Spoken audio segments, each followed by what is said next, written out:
আল্লাহর হাবিব বলেন, ও আমার উম্মতেরা, কোন কোন নাফরমানের কবর মধ্যে মাটি এমন ভাবে চাপ মারবে, এক পাজরে হাড্ডি নিয়ে অন্য পাজরের মধ্যে মিশাইয়া দেবে।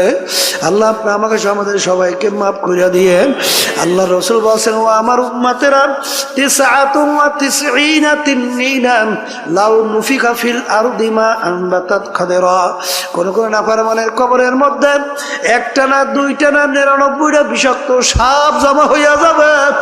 কিয়ামত পর্যন্ত ওই নাফরমানকে পেঁচাইয়া পেঁচাইয়া ঠুকরাইতে থাকবে। আল্লাহ আপনি আমাকে আমাদের সবাইকে মাফ করিয়া দিয়েন। ওই সাপ কেমন বিষধর হবে, যদি জমিনের দিকে মুখ কইরা ফুঁক দিত, এই জমিনের ভিতরে গাছপালা মাথা জাগাতে পারতো না। বাজার অনেকে বলতে পারেন, হুজুর এই সাপে এত বিষ কিভাবে হয়? বর্তমান আধুনিক যুগে বোঝাতে বড় সহজ রে বাজান, কারণ বর্তমানে অ্যাটম বোম তৈরি করছে, আনুপানবিক বোমা তৈরি করছে, যেটাকে পারমাণবিক বোমা বলা হয়। এতটুকু ছোট একটা বস্তু যদি কোনো এলাকায় ছাইরা দেয়, ওর ক্রিয়ায় সমস্ত এলাকার গাছপালা মানুষ সব মইরা সাপ হইয়া যায়। এতটুকু ম্যাট্রিয়াসের মধ্যে, এতটুক পদার্থের ভিতরে যদি আমার মাওলা এত ক্ষমতা রাখতে পারে, আমার মাওলা সেই সাপের ভিতরে এত কেন বিষ দিতে পারবে না? দুনিয়া স্থায়ী না ক্ষণস্থায়ী? আখেরাত তাই যে ক্ষণস্থায়ী জিন্দেগির পিছনে পড়ে আখেরাতের স্থায়ী জিন্দেগি ধ্বংস করবে, সে জ্ঞানী না বোকা? এই বোকাদের নেতৃত্ব দেয় আবু জাহাল মার্কায়রা। এই জন্য আল্লাহ আল্লাহ রসুল ওর নাম রাখছে আবু জাহাল, মূর্খের বাপ। ঠিক কিনা? ওর তো খবর নাই ও যে মূর্খের বাপ হইয়া ও যে আবু জাহাল মার্কা হইয়া রয়েছে, এ খবর ওর নাই। বলে কথা ঠিক কিনা? এই জন্য যারা মানুষ, আমি আগেই বলছি, ইল্লা মান আতাল্লাহ বিকলবিন সালিম। বাজান, চোখ, কান, নাক, হাত, অন্য অন্য অঙ্গ প্রত্যঙ্গ, এটা কি মানুষ বলে না? এটা কি মানুষ বলে? কথা কন না কা? যদি এইটাই মানুষ হইতো, দেখবেন সমাজের ভিতরে এক শ্রেণী মানুষ ওর অত্যাচারে, ওর আচার আচরণে, এই ওর বিভিন্ন জুলুমে মানুষ অতিষ্ঠ হইয়া এক পর্যায়ে মন্তব্য করে যে ওই লোকটা কুত্তার চেয়েও খারাপ করে। আছে? আবার এক শ্রেণী মানুষ দেখবেন তাদের আচার আচরণ এত ভালো, তাদের ব্যবহার এত ভালো, মানুষ এক পর্যায়ে তাদের ব্যবহারে খুশি হইয়া মন্তব্য করে লোকটার চরিত্র ফেরেশতার মতো। আচ্ছা বলেন, যার ব্যাপারে বলছে কুত্তার চেয়ে খারাপ, ওর হাত কয়টা? আর যাকে বলছে ফেরেশতার মতো, ভালো করে বোঝেন, ভালো করে বোঝেন। এই যারে বলছে কুত্তার চেয়ে খারাপ, ওর পাও কয়টা? আর যাকে বলছে ফেরেশতার মতো, কোন অঙ্গ প্রত্যঙ্গে পার্থক্য কি আছে? তাহলে কোন জায়গায় যেন একটা পার্থক্য আছে? বলেন বলেন, কোন জায়গায় যেন একটু? সেই পার্থক্য হলো কলবের পার্থক্য। সবাই জোরে বলেন সুবহানাল্লাহ। কিসের পার্থক্য? এই বাজান। আর আল্লাহ রাব্বুল আলামিন এই যে কোরআনুল কারীমে আমি আয়াত শরীফ তেলাওয়াত করেছি, এই আয়াতের ভিতরে আল্লাহ রাব্বুল আলামিন বেহেশতে যাওয়ার জন্য শর্ত লাগাইছেন। কি শর্ত? যার কলব পরিচ্ছন্ন হবে, যার কলব সুস্থ হবে, যার কলব ভালো হবে, সেই একমাত্র আমার বেহেশতে জায়গা পাবে। আর যার কলব পরিচ্ছন্ন হবে না, যার কলব রোগাগ্রস্ত হবে, আল্লাহ রাব্বুল আলামিন বলছেন ওর জন্য হসপিটাল রাখলাম আমি জাহান্নাম। সবাই জোরে বলেন নাউযুবিল্লাহ। এখন আমার বাজানদেরকে বলবো, এই কলব পরিষ্কার না কইরা যদি কেউ আল্লাহর দরবারে হাজিরা দেন, বেহেশতে যাইতে পারবে? তাহলে আল্লাহর কালাম মিথ্যা হইয়া যায় না? কি জোরে কর না? হয় কি হয় না? এখন কলব পরিষ্কার করবেন কেমনে? কলবের রোগটা কি এইটা বোঝা লাগবে। এটা কি? এটা কি লাগবে? বাজার আপনার জ্বর হইয়া জিহ্বা নষ্ট হয়ে গেছে, যত ভালো খাদ্য আপনার সামনে নিয়ে আসা হোক না কেন, ওই খাদ্য কিন্তু আপনার কাছে ভালো লাগবে না। মুখের ভিতরে দেবে, বলবে কি খাদ্য নিয়ে আসছো? তিতা। কি এই আল্লাহর বান্দারা, পর্দা আলে মা বোনেরা, এটা কি খাদ্যের দোষ না তোমার জিহ্বার দোষ? যদি তুমি ঘাউরমি কইরা বলো আমার জিহ্বা ভালো আছে, খাদ্য নষ্ট হয়ে গেছে, তখন তোমার কপালটা পড়ছে, কপালটা। আর যখন সবাই বলতেছে এ আল্লাহর বান্দা খাদ্য কিন্তু ভালো আছে, রোগ হইয়া নষ্ট হয়ে গেছে, তুমি এখনো কেন বসে আছো?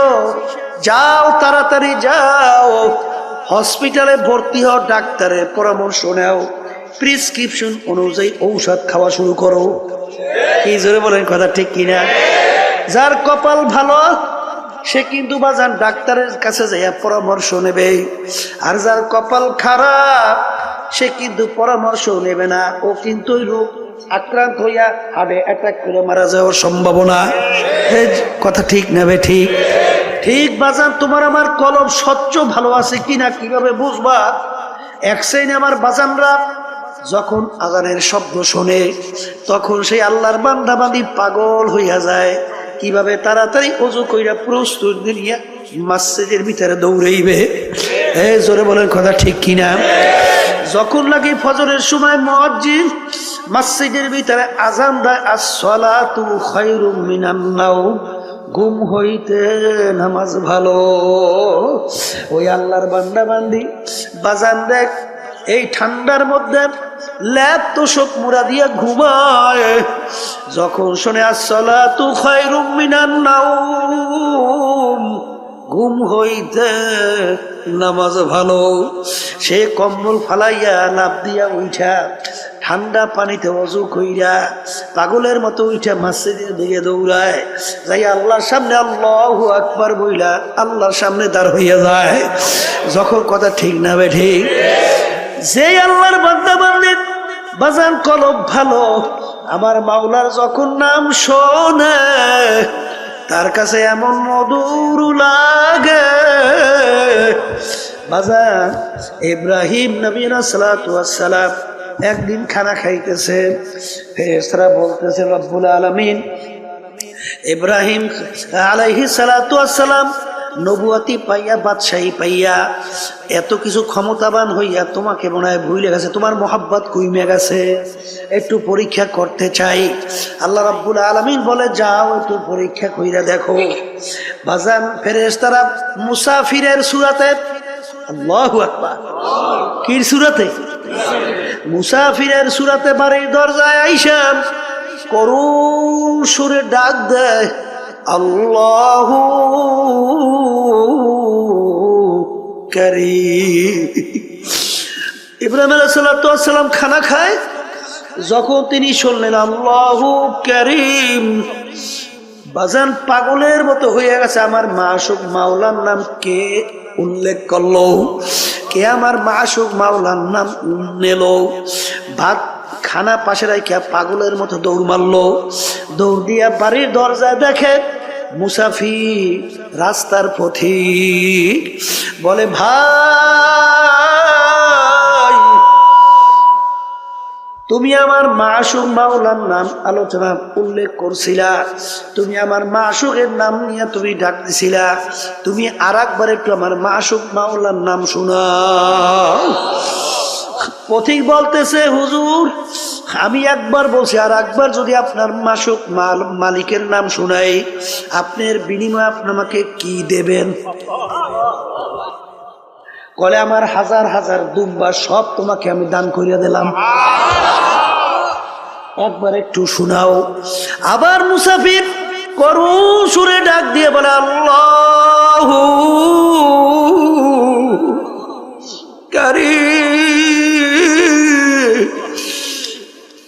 বাজান মাশুক মাওলার নাম যতবার শোনে ততই তার কাছে মধুর মতো লাগতে আছে।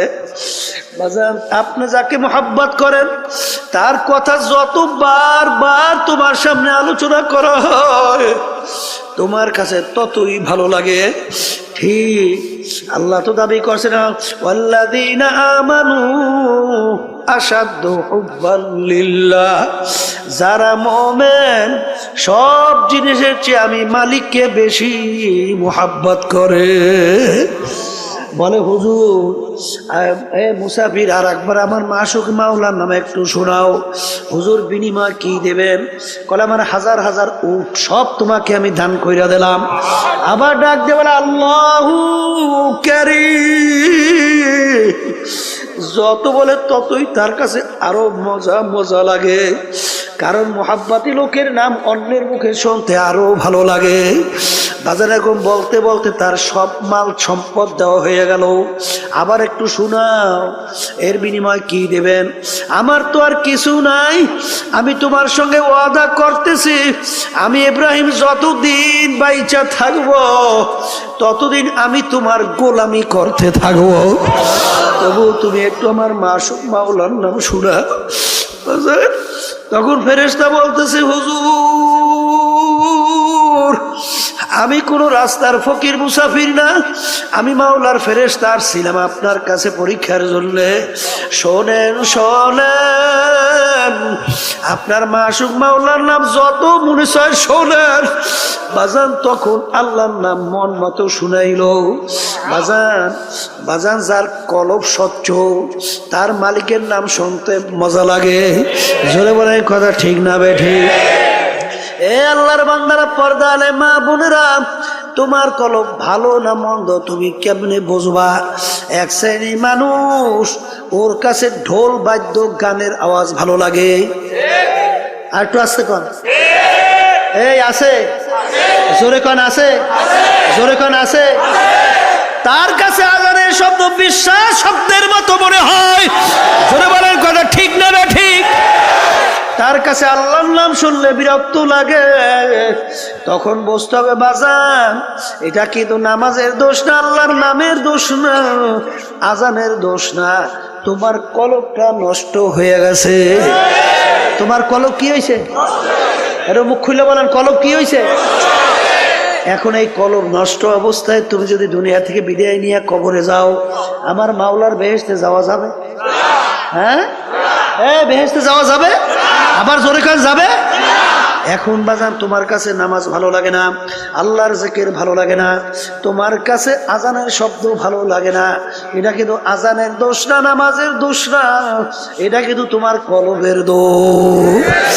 এখন এই কলবের ভিতরে রোগ আইসা গেছে। এখন কলবের চিকিৎসা করা লাগবে কি লাগবে না? সবাই কন নাই?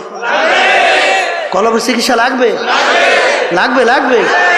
এখন এই কলবের চিকিৎসার জন্য MBBS FRCS ডাক্তার তাদের কাছে যাইবেন না? হ্যাঁ, তারা কলবের চিকিৎসা করতে পারবে? এই কলবের চিকিৎসককে, কলবের চিকিৎসক হলো হক্কানি উলামায়ে কেরাম, হক্কানি পীর বুজুর্গেরা। কি কথা কয় না দেখি? এখন এই আল্লাহ খাস বান্দাদের কাছে, হক্কানি আলেমদের কাছে যাওয়ার পরে আপনার অবস্থা দেখার পরে বলবে বাজান তুমি এইটা করো, এইটা কইরো না। কথা কয় না? তুমি এইভাবে চলো, এইভাবে চইলো না। যারা আল্লাহর খাস বান্দাদের হুকুম ঠিক মতো মানতে পারবে, আল্লাহ রাসূল সাল্লাল্লাহু আলাইহি ওয়াসাল্লাম একদিন বসা এক সাহাবী এসে বলতেছেন, ইয়া রাসূলুল্লাহ, ইয়া হাবিবাল্লাহ, আপনি আমাকে কিছু আমলের কথা আপনি বইলা দেন, যেই আমল করার মাধ্যমে আমি নাজাত পাইয়া জান্নাতে যাইতে পারবো। তাহলে বোঝা গেল সাহাবীর আগেই সে ইমানদার ছিল, ইমান আনছিল। কথা ঠিক? আল্লাহ রাসূল সাল্লাল্লাহু আলাইহি ওয়াসাল্লাম তাকে নামাজ সহ বিভিন্ন আমলের কথা বাতাইলেন। সাহাবী বলতেছেন, ইয়া রাসূলুল্লাহ, ইয়া হাবিবাল্লাহ, আপনি সাক্ষী থাকেন, আপনি যেইভাবে আমাকে বলছেন আমি হুবহু এইভাবেই পালন করব। একটু বাড়াবো না, একটু কমাবো না। যখন এই কথা বললে আল্লাহর বান্দারা না করলো, আল্লাহ রাসূল সাহাবায়ে কিরামদেরকে বললেন, তোমরা যদি বেহেশতি লোক দেখতে চাও তাকে ইঙ্গিত করিয়া বললেন তাকে দেইখা না। আল আমরু ফাওকাল আদাব, আদবের ভিতরে সবচেয়ে বড় আদব হলো কথা মানা। আদবের ভিতরে সবচেয়ে বড় আদব কি? হ্যাঁ, আর বেয়াদব মাহরুমে গাছ আর যে নাকি বেয়াদব হয়, কথা মানে না, আল্লাহর রহমত থেকে বঞ্চিত হয়। কথা ঠিক? এখন আবার কথা কইয়েন এক শ্রেণী কিন্তু বর্তমানে ফতুয়া দেহ না, আমরা দেবো কি? এখন তারই কেমন আরো ফতুয়া দেওয়া শুরু করছে। নামাজ নাই, রোজা নাই, খারাই ঘেরাইয়ে মতে, তারাও এখন ফতুয়া দেয়। কি আমি ভুল বলছি? হ্যাঁ, ঠিক মতো আলিফ উচ্চারণ করতে পারে না, ঠিক মতো সূরা ফাতিহাটা সহিভাবে তেলাওয়াত করতে পারে না, এরাও এখন ফতুয়া দেওয়া শুরু করছে। আছে না নাই? কে আপনারা বাংলাদেশে আধুনিক যুগে বুঝি টের পান না? ট্রাক্টর পান না? কি ট্রাক্টর পান না গেছে? পাইছেন না? হ্যাঁ, এখন ফতুয়া দেওয়া শুরু করছে। ফতুয়া মানে মতামত, মতামত দেবে কোরআন এবং হাদিসের সঙ্গে না মিললে মেলা লাগবে না, না তোমার নিজের মতামত। হ্যাঁ, ফতুয়া মানে রায় প্রদান করা।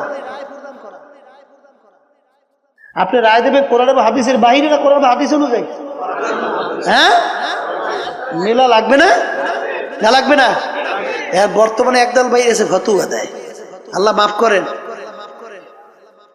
আল্লাহ আপনি মাফ করে দেন। আল্লাহুম্মা আমিন। এই জন্য আমার বাজানদেরকে বলবো, বাজান আমাদের এই তরিকার নাম হলো সিস্তিয়া সাবিরিয়া তরিকা। এই তরিকার 5টা ঔষধ আছে। আমার আব্বাজান দাদাজান বাজান চ্যালেঞ্জ করে বলতেন, বাজান তোমাদের সঙ্গে কোনো ঝগড়া নাই, মারামারি নাই, কাটাকাটি নাই, তোমরা কিছুদিন ঠিক মতো ঔষধ পালন করে দেখো, দেখবা তোমার আমার আগে নামাজ ভালো লাগতো না, এখন আজান দিলে আল্লাহর ফজল করবে, নামাজ পড়ার জন্য পাগল হইয়া যায়। আগে রোজা ভালো লাগতো না, এখন জীবন গেলেও রোজা ছাড়তে পারে না। আগে মিথ্যা কথায় অভ্যস্ত, এখন আল্লাহর ফজলে জীবন গেলেও মিথ্যা কথা বের হয় না। আগে বিভিন্ন জুলুমের ভিতরে লিপ্ত ছিল, এখন আল্লাহর ফজল করমে জুলুমের কাছেও যায় না। আপনাদের এলাকায় 2-1 নাই? এই 1-2 হাজার হাজার, কথা বলেন না? আর বাজানদেরকে বলবো, যদি আল্লাহর কুতুব চরমনাইর এই তরিকার এই প্রেসক্রিপশন আপনার কাছে ভালো না লাগে, বাজান যে কোনো একজন হক্কানি আলেম, একজন হক্কানি পীর বুজুর্গ, একখানি বাজান সহি তরিকার উপরে কোরআন এবং হাদিস অনুযায়ী আপনাকে রাস্তা যারা বাতাইবে, আমাদের উদ্দেশ্য হইল কলবের রোগ সাইরা, চোখে পানি নিয়ে আল্লাহর হুকুম নবীর তরিকা অনুযায়ী চইলা, তারপর কলবকে স্বচ্ছ কইরা মাওলার দরবারে হাজির হওয়া। কি জোরে বলার কথা ঠিক কিনা? কলবের রোগের ভিতরে উল্লেখযোগ্য একটা রোগের নাম বলে হিংসা।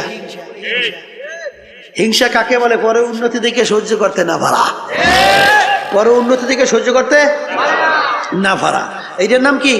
হিংসা। আর একটা রোগের নাম হলো তাকাব্বুরি। তাকাব্বুরি হলো সমস্ত এই রোগের মূলের ভিতরে মাথার রোগ হলো তাকাব্বুরি, মানে আমি ভালো, আমি বড়, আমি অমুকের সে ভালো, আমি অমুকের সে বড়। কথা ঠিক কিনা? একটা নম্বর রোগের নাম হইল হুব্বে যা হুব্বে মাল, মালের মহব্বত, সম্মানের মহব্বত আছে, পদের মহব্বত আছে, কথা কন না কা? এই রোগগুলো অন্তর থেকে দূর করা লাগবে। কেমনে দূর করতে হইবে? এই যখন নাকি হক্কানি তরিকে আল্লাহর কুতুবদের কাছে যাবেন, তখন দেখবেন আল্লাহর ফজল করমে আপনাকে ঔষধ কোরআন এবং হাদিস অনুযায়ী বাতাইয়ে দেবে। আপনি পালন করলেই আল্লাহর ফজলে দেখবেন দিন আর দিন আপনার দিল আল্লাহর ফজলে স্বচ্ছ হইতে থাকবে। এর হাজার হাজার প্রমাণ বাংলাদেশ তাম দুনিয়ার ভিতরে আছে না নাই? আছে, আছে। আমার ভাইদেরকে বলবো, পর্দা আলে মা বোনদেরকে বলবো, এক শ্রেণী আমার বাজানরা আছে কোরআন এবং হাদিসের সঙ্গে মেলে বা না মেলে, তারপরেও সেই পথ সেই মত ছাড়তে পারে না। যেরকম আছে না?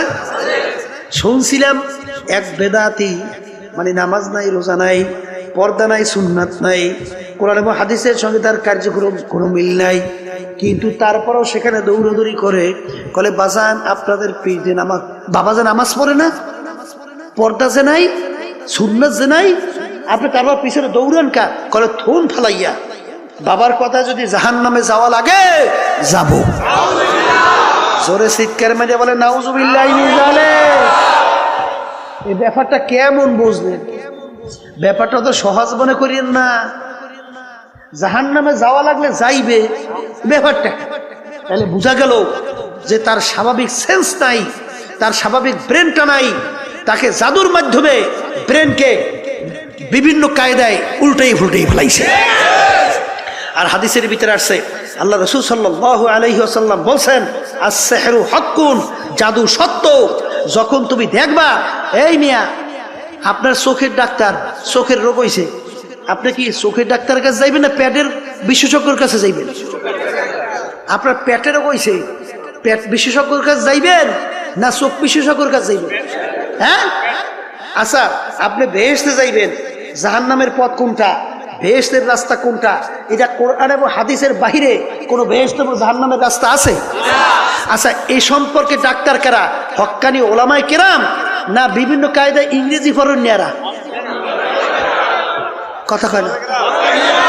হ্যাঁ, যারা নাকি বিভিন্ন ইংরেজি ফরিয়ে টুরিয়ে বিভিন্ন মাঝে মধ্যে একটু ফতুয়া দেয়, বিভিন্ন কায়দা কায়দায় আপনাকে জান্নাতে নিয়ে যাই চায়, তাইলে রুগীও মরবে, হেডাও মরবে। কি কথা কন না কা? বুঝা পাবারাই তুই অত সহজ না বাজা, ব্যাপার কিন্তু বড় কঠিন, অত সহজ। আপনি যাইতে হবে কোরআন এবং হাদিস বুঝুন না, বিশেষজ্ঞর কাছে যাইতে হবে। তারপরে আপনি যদি না যান, তারপরে যদি সেই বাবাদের কাছে যান, সেই মুরব্বীদের কাছে যাইয়া কোরআন এবং হাদিসের সঙ্গে সাহাবায়ে কেরামদের সঙ্গে মিলুক বা না মিলুক, তারপরে আপনি দৌড়দৌড়ি করতেছেন, তাহলে বুঝতে হবে আপনার জেহেন ঠিক নাই। তাহলে জাদুর মাধ্যমে আপনার জেহেনকে পরিবর্তন ঘটেই বলাইছে। আল্লাহ রাসূল সাল্লাল্লাহু আলাইহি ওয়াসাল্লামকে জাদু করে নাই? কথা কয় না কা? আল্লাহর নবীকেও জাদু করছে, অত সহজ মনে করিয়েন না। আস-সিহরু হাক্কুন, জাদু সত্য।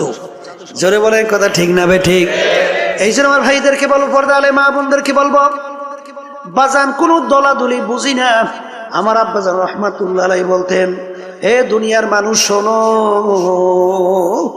আমি ফজলুল করিম দুনিয়ার থেকে বিদায় নিয়া কবরে যাওয়ার পরে ফুলের মালা একটার পর একটা গাইথা তোমরা যদি আমার কবরকে ভইরা রাখো, আর আমার মাওলা যদি আমাকে কবরে মাপ না করে, ওই ফুলের মালা আমার কিছু আসে যায় না।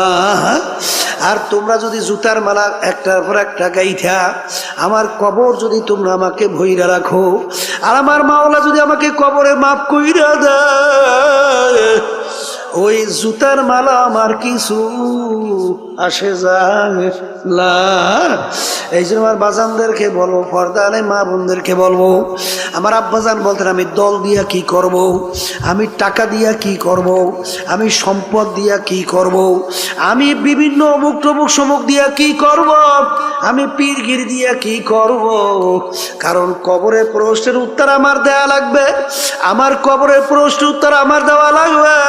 খোদা না খাস্তা কবরে যদি প্রশ্নের উত্তর আমি ঠিক মতো দিতে না পারি, আল্লাহর হাবিব বলছেন, আল কবরু রাউযাতুম মিন রিয়াজিল জান্নাহ আও হুফরাতুম মিন হুফারিন নার। এ আমার উম্মতরা, কবর দেখো, এই কবর কিন্তু আসল কবর না। কোন আল্লাহর বান্দা বান্দির কবর একটা বেহেশতের বাগান হইয়া যাবে। আল্লাহ আপনি আমার জন্য, আমাদের সবার জন্য কবুল করে নিয়েন। আল্লাহর হাবিব বলছেন, ও আমার উম্মতেরা, কোন নাফরমানের কবরের মধ্যে জাহান্নামের আগুন এসে ভইরা যাবে। আল্লাহ আপনি আমাকে সহ আমাদের সবাইকে মাফ কইরা দিয়ে, আল্লাহ আপনি আমাকে সহ আমাদের সবাইকে মাফ কইরা দিয়ে। আল্লাহর হাবিব বলছেন, ও আমার উম্মতেরা, কোন নাফরমানের কবর মধ্যে মাটি এমন ভাবে চাপ মারবে, এক পাজরে হাড্ডি নিয়ে অন্য পাজরের মধ্যে মিশাইয়া দেবে। আল্লাহ আপনি আমাকে সহ আমাদের সবাইকে মাফ কইরা দিয়ে। আল্লাহ রাসূল বলেন, ও আমার উম্মতেরা, 99 তিননিনান লাউ নুফিকা ফিল আরদি মা আনবাতাত খাদরা। কোন নাফরমানের কবরের মধ্যে একটা না দুইটা না 99টা বিষাক্ত সাপ জমা হইয়া যাবে। কিয়ামত পর্যন্ত ওই নাফরমানকে পেছাইয়া পেছাইয়া ঠুকরাইতে থাকবে। আল্লাহ আপনি আমাকে আমাদের সবাইকে মাফ কইরা দিয়েন। ওই সাপ কেমন বিষধর হবে, যদি জমিনের দিকে মুখ কইরা ফুঁক দিত, এই জমিনের ভিতরে গাছপালা মাথা জাগাতে পারতো না। বাজার অনেকে বলতে পারেন হুজুর এই সাপে এত বিষ কিভাবে হয়? বর্তমান আধুনিক যুগে বোঝাতে বড় সহজ রে বাজান, কারণ বর্তমানে অ্যাটম বোম তৈরি করছে, আনুপানবিক বোমা তৈরি করছে, যেটাকে পারমাণবিক বোমা বলা হয়। এতটুকু ছোট একটা বস্তু যদি কোনো এলাকায় ছাইরা দেয়, ওর ক্রিয়ায় সমস্ত এলাকার গাছপালা মানুষ সব মইরা ছাপিয়া যায়। এতটুকু ম্যাটেরিয়ালসের মধ্যে, এতটুকু পদার্থের ভিতরে যদি আমার মাওলা এত ক্ষমতা রাখতে পারে, আমার মাওলা সেই সাপের ভিতরে এত কেন বিষ দিতে পারবে না? এই জন্য আমার ভাইদেরকে বলবো, পর্দারে মা বোনদেরকে বলবো, আমার আব্বাজান রহমাতুল্লাহ আলাইহি বলতেন বাজান, এরপরেও যদি মন না বুঝেন বাজান রে, দৈরানো কবরে যদি কিছু নাও হয়, তুমিও বাইচা গেলাম, আমিও বাইচা গেলাম, কিন্তু বাজান যদি কবরে হইয়া বসে, তাহলে তোমার বা উপায় কি, আমার বা উপায় কি? আল্লাহ, দুনিয়ার যে কোনো কাজে 5 বার যদি ঠগ বাজার, ওই কাজের ভিতরে আবার চেষ্টা করলে জিতবার আশা করা যায়। কিন্তু এই কবরের যাত্রীরা যদি একবার কেউ খোদার কাজটা কবরে যাইয়া ঠইগা বস, আর দ্বিতীয়বার দুনিয়াতে আইসা আপিল করিয়া জিতবার কিন্তু আর আশা নাই। ও মুসাফির বাল্যগাঠুরি বহুদূরা ঠিকানা, আজ ভিজানা কাল ভিজানা কবর আখের ঠিকানা। বাজান আসলে তোমার আমার চিন্তাও নাই, এর জন্য চেষ্টাও নাই। ওদিকে সাহাবায়ে কেরামদের ইতিহাস পড়লে দেখবেন বাজান, আমার আব্বাজানের মুখে শুনছিলাম আমার দাদাজানের কথা।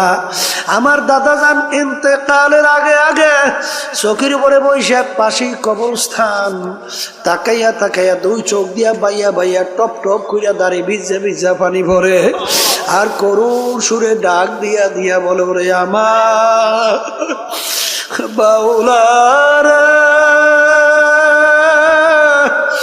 ওরে আমার মাশউক রে, তুমি যদি আমাকে মাফ নাই করো, আমি একা কেমনে থাকবো ওই অন্ধকার কবরে? বাতি নাই রে, সাথী নাই রে কবর।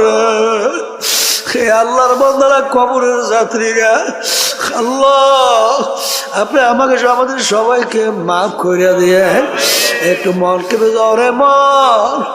আজকে টাকার গরমে, ক্ষমতার গরমে, দলের গরমে, সম্মানের গরমে ধরাকে সরা জ্ঞান মনে করো না, কিন্তু যেদিন তোমাকে কবরে রাখবে, হারে নাফরমান দেখবে আস্তে আস্তে বাঁশের ছাউনি শুরু হয়ে গেছে, বাজান হোগলা পাতা দিয়া ঢাকা শুরু হয়ে গেছে, বরফ দিয়া ডাইকে মাটির উপরে মাটি মাটি, বাজার আস্তে আস্তে কবর অন্ধকার হয়ে আসতে আছে। এখন ডানের দিকে তাকাইয়া দেখে কিছু দেখা যায় না, ডানে দেখে মাটি, বামে দেখে মাটি, উপরেতে বাঁশের ছানি, নিচের দিকে তাকাইয়া দেখে মাটির বিছানা, আরে উপরে দেখে মাটি, নিচে মাটির বিছানা। আরে এখন দিক বিদিক না পাই আমার মালিককে ডাকতে থাকবে, আল্লাহ আল্লাহ আল্লাহ আল্লাহ।